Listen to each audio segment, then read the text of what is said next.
What's up mga ka-idol, nandito tayo ngayon sa daan dahil magpapagupit tayo. So narito ang ating journey ng pagpapagupit. Let's go.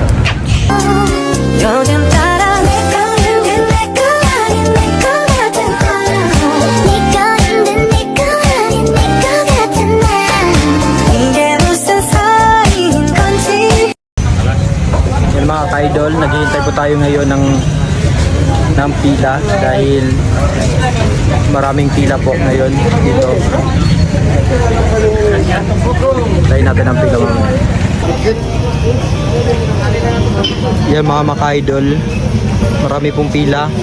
So may nakabang pa, nagpapagupit. So siya po ang doon po tayo magpapagupit sa kanya kasi maganda po siya magupit. Dito lang po yan sa harap ng City Mall.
Yan mga ka-idol, tapos na tayo.